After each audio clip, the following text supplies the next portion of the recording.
Welcome back. It's time now for our weekly segment, Get Psyched, with Dr. Janine Hubbard. Dr. Hubbard, thanks for being here. Well, it's lovely to get a chance to talk to you, David. Yes, May, National Mental Health Awareness Month. And my first question is regarding advocating for yourself when your mental health just feels off. When do you know when it's time to take action?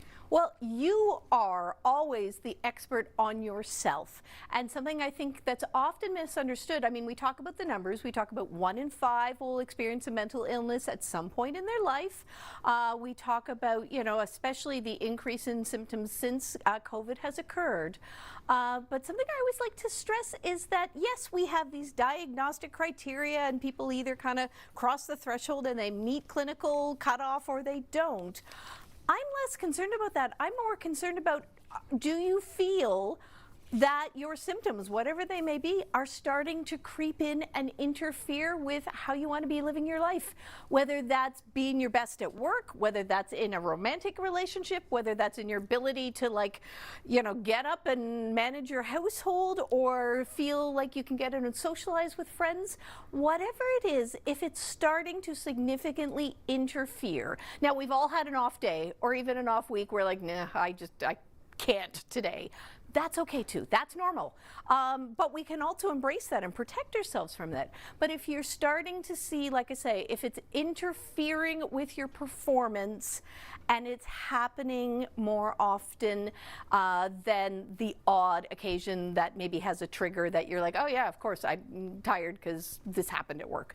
That's the time to kind of go, you know what? Maybe I could use some help.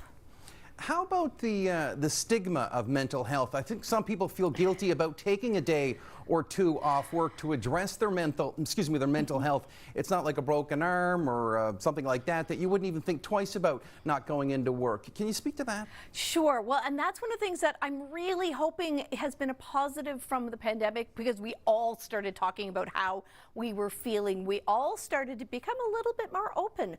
But this is also a message that I want to give to employers, because we also know that an employment environment that is open and receptive to issues around mental health, whether that's making sure you have a really good employee assistance plan or really good extended healthcare benefits to assist with therapy, or simply having some flex days that, are no questions asked. Somebody calls in and says, I'm taking whatever you want to call it, the flex day, that is okay. And it's none of their business if you are going to the dentist or deciding that you need a pajama day or you need to go and book yourself an appointment. So that willingness and that receptiveness, what we have are some amazing stats that show how much money that can actually save a business when those supports are in place. So it's having a workplace where people are a little bit more open, a little bit more accepting, and a lot of that messaging comes from management and above to say,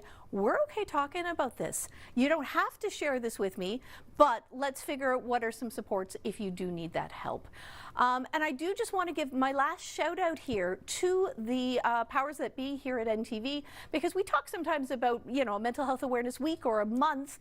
I am so delighted that NTV has given me this platform so that we can talk about mental health issues, both the really serious ones and some of the fun ones, all year long. And I think that has done an amazing job to help with the ongoing discussion. So thank you. Well, Dr. Hubbard, we certainly appreciate having you, and thanks for this again tonight. Anytime.